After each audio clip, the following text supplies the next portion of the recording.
ಸತ್ಯವೇದ ಪಠಣ ಕಾರ್ಯಕ್ರಮಕ್ಕೆ ನಿಮ್ಮನ್ನು ಪ್ರೀತಿಯಿಂದ ಸ್ವಾಗತಿಸುತ್ತೇವೆ.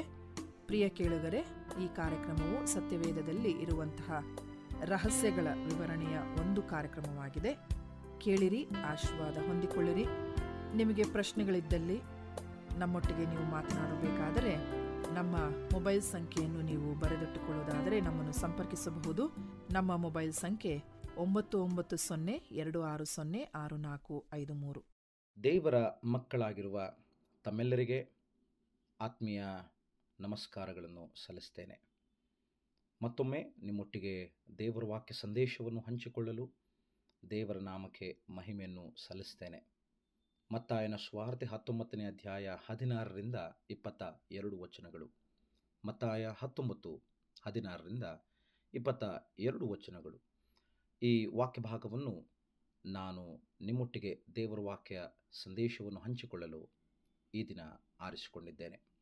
ಇದಕ್ಕೆ ನಾನು ಕೊಡಲ್ಪಟ್ಟಂಥ ಶೀರ್ಷಿಕೆ, ನಮ್ಮ ಮನಸ್ಸು ಯಾವುದರ ಮೇಲಿದೆ. ನಮ್ಮ ಮನಸ್ಸು ಯಾವುದರ ಮೇಲಿದೆ.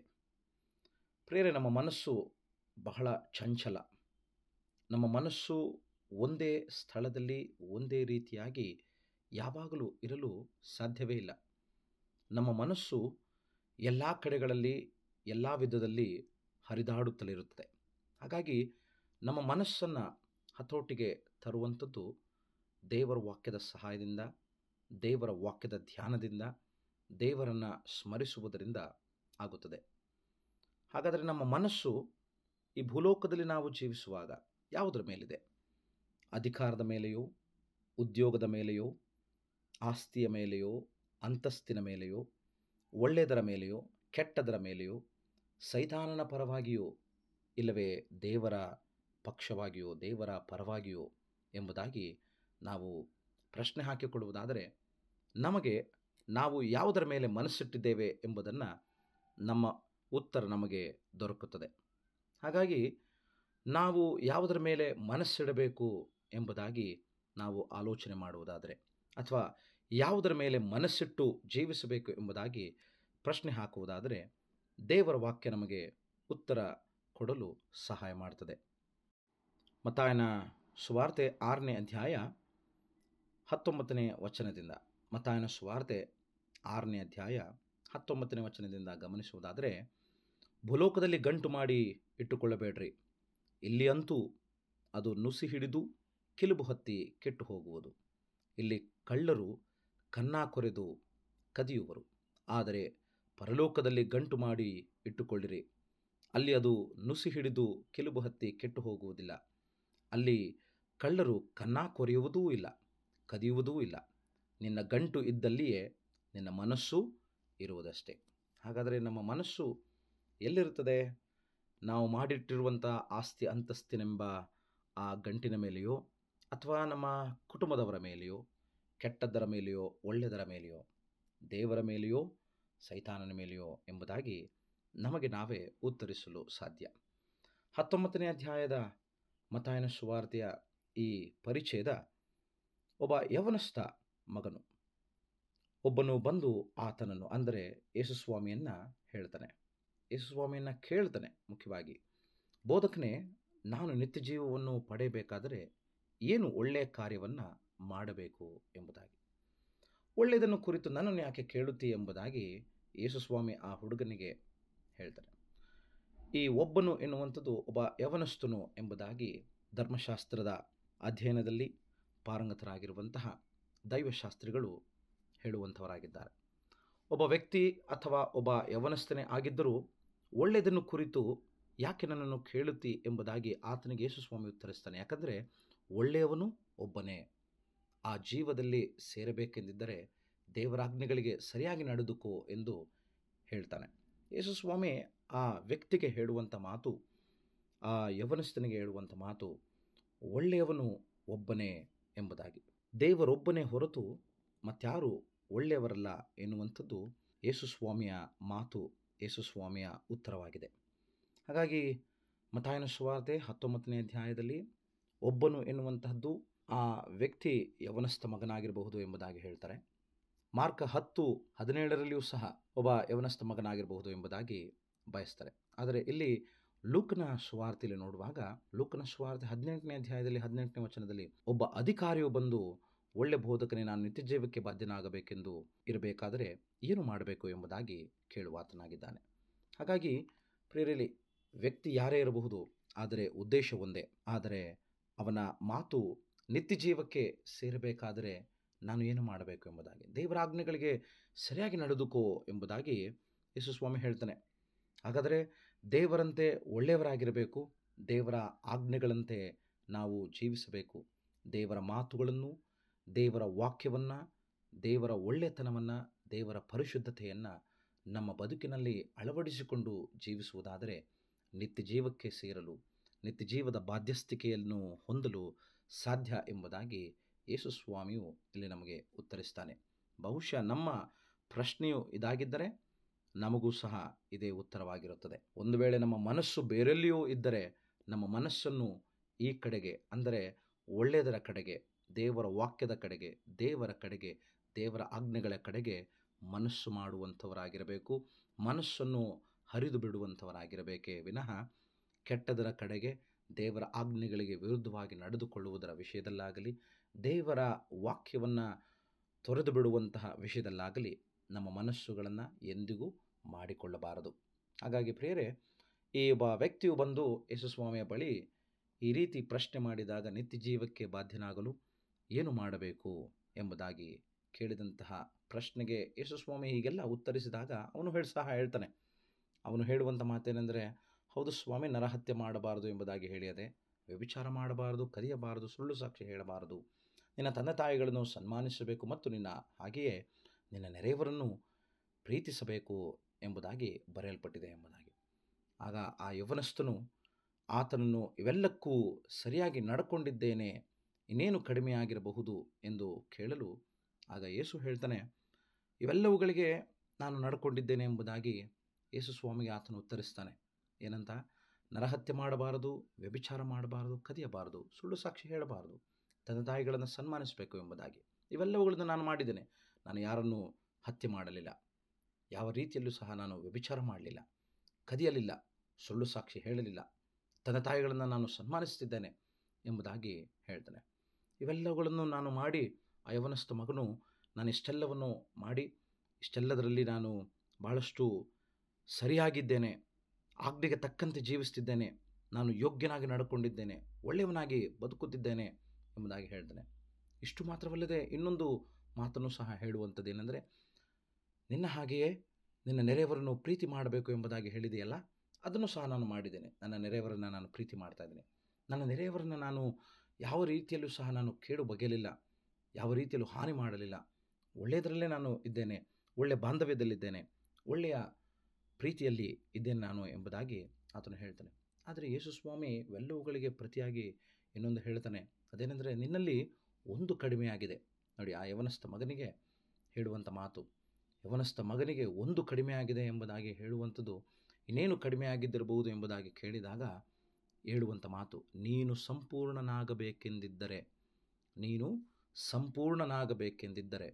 ಹೋಗಿ ನಿನ್ನ ಆಸ್ತಿಯನ್ನು ಮಾರಿ ಬಡವರಿಗೆ ಕೊಡು, ಪರಲೋಕದಲ್ಲಿ ನಿನಗೆ ಸಂಪತ್ತಿರುವುದು, ನೀನು ಬಂದು ನನ್ನನ್ನು ಹಿಂಬಾಲಿಸು ಎಂದು ಯೇಸು ಸ್ವಾಮಿ ಹೇಳ್ತಾನೆ. ನೋಡಿ, ಲೂಕನ ಪ್ರಕಾರವಾಗಿ ಅಧಿಕಾರಿಯಾಗಿರಬಹುದು, ಮಾರ್ಕ ಮತ್ತಾಯನ ಪ್ರಕಾರವಾಗಿ ಒಬ್ಬ ಯವನಸ್ಥನಾಗಿರಬಹುದು. ನಾವಿಲ್ಲಿ ಎರಡು ವಿಷಯಗಳನ್ನು ನಾವು ತೆಗೆದುಕೊಳ್ಳುವುದಾದರೂ, ಇಬ್ಬರೂ ಸಹ ಆಸ್ತಿಯುಳ್ಳವರು ಮತ್ತು ಅಧಿಕಾರವನ್ನು ಹೊಂದಿದವರು. ಹಾಗಾದರೆ ಯೇಸುಸ್ವಾಮಿಯ ಅರ್ಥವೇನೆಂದರೆ, ಯೇಸುಸ್ವಾಮಿಯ ಮಾತಿನ ತಾತ್ಪರ್ಯವೇನೆಂದರೆ, ನಾವು ಅಧಿಕಾರದಲ್ಲಿದ್ದಾಗ ನಮಗೆ ಹೆಚ್ಚು ಆಸ್ತಿ, ಹೆಚ್ಚು ನಮಗೆ ಗಳಿಕೆ ಇರುವಾಗ ನಮಗೆ ಎಷ್ಟು ಅಗತ್ಯವೋ ಅಷ್ಟನ್ನು ಇಟ್ಟುಕೊಂಡು ಉಳಿದದ್ದನ್ನು ಇತರರಿಗೆ ಕೊಡಬೇಕು, ಇತರರ ಅಗತ್ಯತೆಗಳನ್ನು ಸ್ಪಂದಿಸಬೇಕು, ಇತರರ ಅವಶ್ಯಕತೆಗಳನ್ನು ನಾವು ಪೂರೈಸುವವರಾಗಿರಬೇಕು ಎಂಬುದಾಗಿ ಯೇಸುಸ್ವಾಮಿ ನಮಗೆ ಹೇಳಿಕೊಡ್ತಾ ಇದ್ದಾನೆ. ಹಾಗಾದರೆ ಪ್ರಿಯರೇ, ನಾವು ಬಡವರ ಪರ ಕಾಳಜಿ ತೋರಿಸಬೇಕು, ನಿರ್ಗತಿಕರ ಪರ ನಿಲ್ಲಬೇಕು, ನಿರಾಶ್ರಿತರ ಪರವಾಗಿ ನಾವು ಜೀವಿಸಬೇಕು ಎಂಬುದಾಗಿ ಇಲ್ಲಿ ಯೇಸುಸ್ವಾಮಿ ನಮಗೆ ತಿಳಿಸ್ತಾ ಇದ್ದಾನೆ. ಯೇಸುಸ್ವಾಮಿಯು ಸಹ ಮಹಾಪದವಿಯಲ್ಲಿದ್ದ, ಮಹಾಪದವಿಯಲ್ಲಿ ದೇವರಿಗೆ ಸರಿಸಮಾನವಾದ ಆರಾಧನೆಯನ್ನು ಘನತೆಯನ್ನು ಹೊಂದತಕ್ಕವನಾಗಿದ್ದರೂ ಈ ಭೂಲೋಕದಲ್ಲಿ ಬದುಕಿದಾಗ ಆತನು ಅರಸನಾಗಿದ್ದರೂ ಅರಮನೆಯಲ್ಲಿರಲಿಲ್ಲ. ಆತನು ಬೋಧಕನಾಗಿದ್ದರೂ ಆತನು ಶಾಲೆಯಲ್ಲಿ ಅಥವಾ ಯಾವ ಕಾಲೇಜಿನಲ್ಲಿ ಆತನು ಪ್ರಾಧ್ಯಾಪಕನಾಗಿಯೂ ಪ್ರಾಂಶುಪಾಲನಾಗಿಯೂ ಇರಲಿಲ್ಲ. ಇಷ್ಟು ಮಾತ್ರವಲ್ಲದೆ ಈ ಭೂಲೋಕದಲ್ಲಿ ಲೋಕದಲ್ಲಿ ಆತನು ಜೀವಿಸುವಂಥ ಸಂದರ್ಭದಲ್ಲಿ ಯಾವ ಅನುಕೂಲತೆ ಸೌಕರ್ಯ ಆತನಿಗೆ ಇರಲೇ ಇಲ್ಲ ಎಂಬುದಾಗಿ ನಾವು ತಿಳಿದಿದ್ದೇವೆ. ಯೇಸು ಸ್ವಾಮಿ ಯಾರಾಗಿದ್ದ ಎಂಬುದಾಗಿ ನೋಡುವುದಾದರೆ ಆತನೊಬ್ಬ ಬಡಗಿಯ ಮಗ, ಅಂದರೆ ಕಾರ್ಪೆಂಟರ್ ಮರಗೆಲಸದವನ ಮಗನಾಗಿದ್ದ. ಆತನ ಕಸುಬು ಸಹ ಅದೇ ಆಗಿತ್ತು. ನೋಡಿ, ಒಬ್ಬ ಸರಳ ಜೀವಿ, ಒಬ್ಬ ಸರಳ ವ್ಯಕ್ತಿ. ಯಾವ ರೀತಿಯಾದಂತಹ ಐಷಾರಾಮ್ಯ ಇಲ್ಲ, ಯಾವ ರೀತಿಯಾದಂತಹ ಐಷಾರಾಮ್ಯ ಜೀವಿತ ಬದುಕು ಆತನಲ್ಲಿಲ್ಲ. ಇನ್ನು ಲೂಕನ ಸುವಾರ್ತೆ 9ನೇ ಅಧ್ಯಾಯ 58ನೇ ವಚನದಲ್ಲಿ ಹೇಳ್ತಾನೆ ಯೇಸು ಸ್ವಾಮಿ, ನರಿಗಳಿಗೆ ಗುದ್ದುಗಳವೆ, ಆಕಾಶದಲ್ಲಿ ಹಾರಾಡುವ ಹಕ್ಕಿಗಳಿಗೆ ಗೂಡುಗಳವೆ, ಆದರೆ ಮನುಷ್ಯಕುಮಾರನಿಗೆ ತಲೆಯಿಡುವಷ್ಟು ಸ್ಥಳವೂ ಇಲ್ಲ ಎಂಬುದಾಗಿ ಹೇಳ್ತಾನೆ.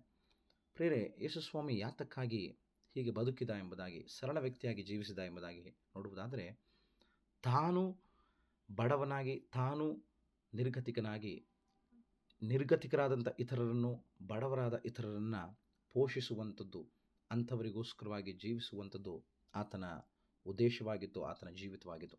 ಅದಕ್ಕಾಗಿ ಬಡವರಿಗೆ ಶುಭವರ್ತಮಾನವನ್ನು ಸಾರುವುದಕ್ಕೋಸ್ಕರವಾಗಿ ದೇವರ ಆತ್ಮನು ಅವನನ್ನು ಆ ಒಂದು ಶುಭ ಸಂದೇಶವನ್ನು ಪ್ರಚುರಪಡಿಸುವುದಕ್ಕೂ, ಅದಕ್ಕಾಗಿ ಜೀವಿಸುವುದಕ್ಕೂ ಅಭಿಷೇಕಿಸಿ ಪ್ರತ್ಯೇಕಿಸಿ ಆತನನ್ನು ಕಳುಹಿಸಿಕೊಟ್ಟಿದೆ ಎಂಬುದಾಗಿ ಲೂಕನ ಸುವಾರ್ತೆ 4ನೇ ಅಧ್ಯಾಯದಲ್ಲಿ ನಾವು ಓದಿ ತಿಳ್ಕೊಂಡಿದ್ದೇವೆ.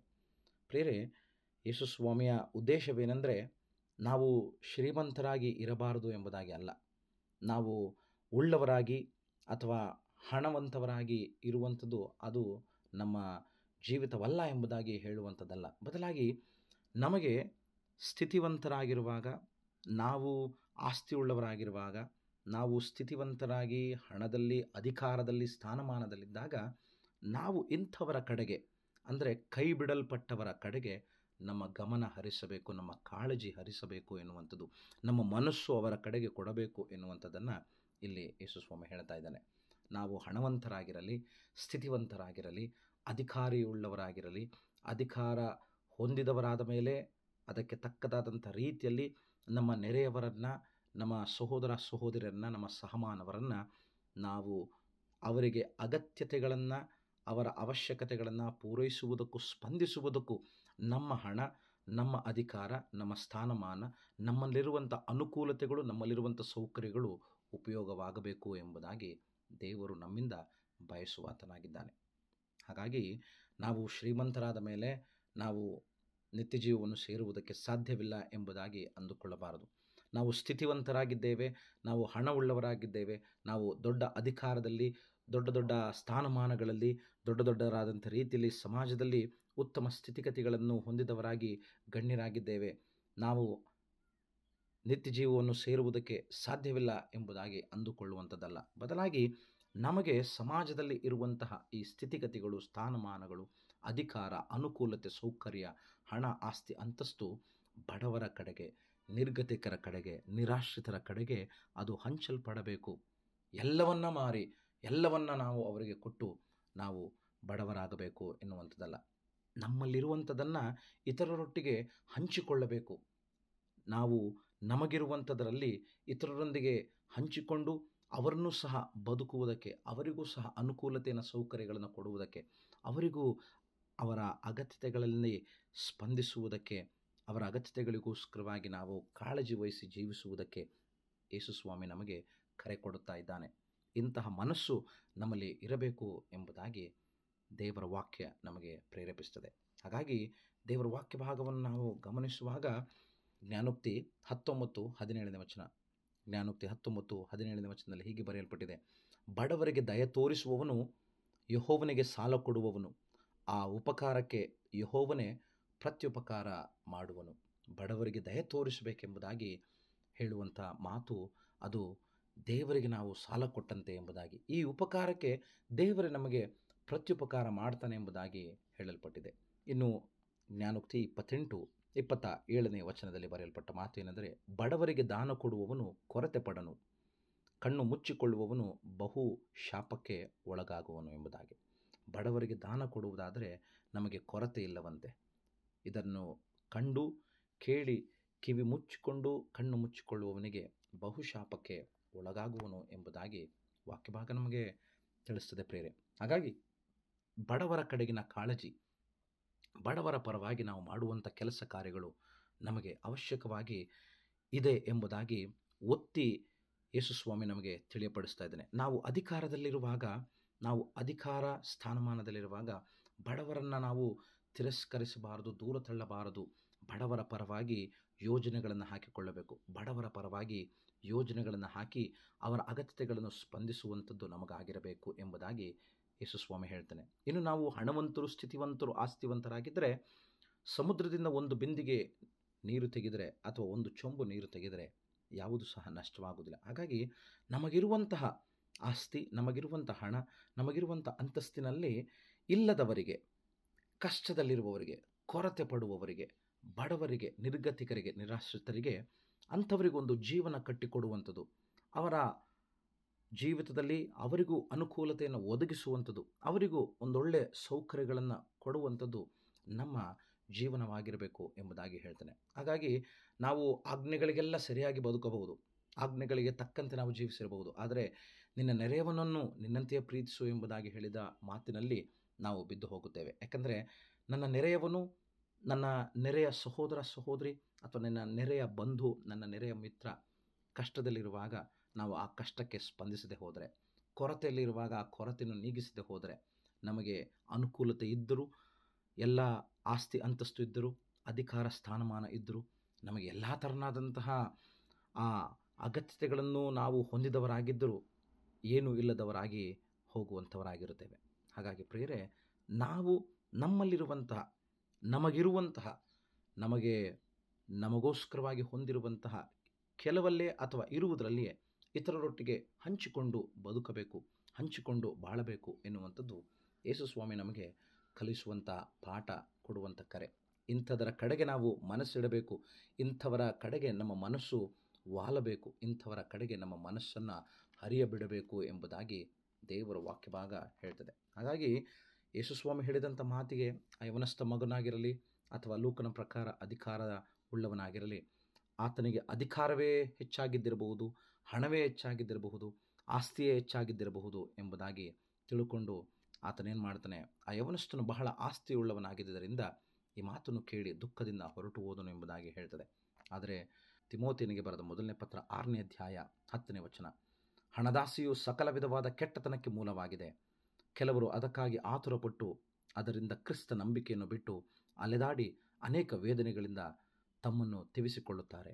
ಇಲ್ಲಿ ಕ್ರಿಸ್ತನನ್ನು ಹಿಂಬಾಲಿಸುವುದನ್ನು ಬಿಟ್ಟು, ಕ್ರಿಸ್ತನ ಹಿಂಬಾಲಕನಾಗಿ ಹೋಗುವುದನ್ನು ಬಿಟ್ಟು, ಇಲ್ಲಿ ಲೋಕದ ಹಿಂಬಾಲಕನಾಗಿ, ಲೌಕಿಕವಾದಂಥ ಪ್ರಾಪಂಚಿಕವಾದಂತಹ ಜೀವಿತಕ್ಕೆ ಹಿಂಬಾಲಕನಾಗಿ, ಅಥವಾ ಆಸ್ತಿಯನ್ನು ಹಿಂಬಾಲಿಸುವಂತಹ, ಆಸ್ತಿಯ ಕಡೆಗೆ ತನ್ನ ಮನಸ್ಸನ್ನು ಇಟ್ಟುಕೊಂಡವನಾಗಿರುವಂತಹ ವ್ಯಕ್ತಿಯಾಗಿ ಆ ಯವನಸ್ಥ ಮಗನು ಹಿಂತಿರುಗಿ ಹೋದನು ಎಂಬುದಾಗಿ ಇಲ್ಲಿ ನಾವು ಅರ್ಥ ಮಾಡಿಕೊಳ್ಳಬೇಕಾಗ್ತದೆ. ಯಾಕಂದರೆ ವಾಕ್ಯಭಾಗ ಅದನ್ನೇ ಹೇಳಿದೆ, ಯೇಸುಸ್ವಾಮಿ ನೀನು ನಿನ್ನ ಆಸ್ತಿಯನ್ನು ಮಾರಿ ಬಡವರಿಗೆ ಕೊಟ್ಟು ನನ್ನನ್ನು ಹಿಂಬಾಲಿಸು ಎಂಬುದಾಗಿ ಹೇಳುವಾಗ, ಪರಲೋಕದಲ್ಲಿ ನಿನಗೆ ಸಂಪತ್ತಿರುತ್ತದೆ ಎಂಬುದಾಗಿ ಹೇಳುವಾಗ ಆತನು ಈ ಮಾತಿಗೆ ಬೇಸರಗೊಂಡ. ಆತನ ವ್ಯಕ್ತಿತ್ವ, ಆತನ ಸ್ವಭಾವ ಬೇರೆಯಾಗಿತ್ತು. ಆ ಯವನಸ್ಥ ಮಗನಿಗೆ ಆಸ್ತಿ ಬಹಳ ಮುಖ್ಯವಾಗಿತ್ತೇ ವಿನಃ, ಆಸ್ತಿಯ ಕಡೆಗೆ ಆತನ ಮನಸ್ಸು ಇತ್ತೇ ವಿನಃ ಬಡವರ ಕಡೆಗಿನ ಕಾಳಜಿ, ಬಡವರ ಕಡೆಗಿನ ಯಾವ ಥರನಾದಂಥ ಕಾರ್ಯ ಮಾಡಲು ಆತನು ಸಿದ್ಧನಾಗಿರಲಿಲ್ಲ. ಪ್ರಿಯರೇ, ನಮ್ಮ ಬದುಕಿನಲ್ಲಿ ನಮ್ಮ ಮನಸ್ಸು ಯಾವುದರ ಕಡೆಗಿದೆ? ಯೇಸುಸ್ವಾಮಿ ಇಂದು ನಮಗೂ ಸಹ ಎಚ್ಚರಿಕೆ ಕೊಡ್ತಾ ಇದ್ದಾನೆ, ಕರೆ ನೀಡ್ತಾ ಇದ್ದಾನೆ. ನಮ್ಮ ಮನಸ್ಸನ್ನು ಬಡವರ ಕಡೆಗೆ ತಿರುಗಿಸುವಂತೆ, ನಮ್ಮ ಮನಸ್ಸನ್ನು ಒಳ್ಳೆಯ ಕಾರ್ಯವನ್ನು ಮಾಡುವುದಕ್ಕೆ, ನಮ್ಮ ಮನಸ್ಸನ್ನು ನಿರ್ಗತಿಕರ, ನಿರಾಶ್ರಿತರ ಕಡೆಗೆ ಗಮನಹರಿಸಿ ನಾವು ಅವರ ಕೊರತೆಗಳನ್ನು ನೀಗಿಸಿ ಅಗತ್ಯತೆಗಳನ್ನು ಸ್ಪಂದಿಸುವುದಕ್ಕೆ, ನಮ್ಮಲ್ಲಿರುವಂತಹ ಅಧಿಕಾರ, ಸ್ಥಾನಮಾನ, ಆಸ್ತಿ, ಅಂತಸ್ತು, ಹಣ, ಇದರ ಮೂಲಕ ಅಂಥವರ ಕೊರತೆಗಳನ್ನು ನೀಗಿಸಿ ಅಗತ್ಯತೆಗಳನ್ನು ಸ್ಪಂದಿಸಲು ಯೇಸು ಸ್ವಾಮಿ ನಮಗೆ ಕರೆ ಕೊಡುವಾಗ ಆತನ ಕರೆಗೆ ಹೋಗೊಟ್ಟು ವಿಧೇಯರಾಗಿ ಜೀವಿಸಲು ದೇವರಾತ್ಮನು ನಮಗೆ ಸಹಾಯ ಮಾಡಿ ನಮ್ಮ ಮನಸ್ಸುಗಳನ್ನು ಬಡವರ ಕಡೆಗೆ, ನಿರ್ಗತಿಕರ ಕಡೆಗೆ, ನಿರಾಶ್ರಿತರ ಕಡೆಗೆ ಹರಿಸಿ ದೇವರ ಮಹಿಮೆಗೋಸ್ಕರವಾಗಿ ಈ ಕಾರ್ಯವನ್ನು ಮಾಡಲು ನಿರತರಾಗಿರೋಣ. ಆಮೆನ್.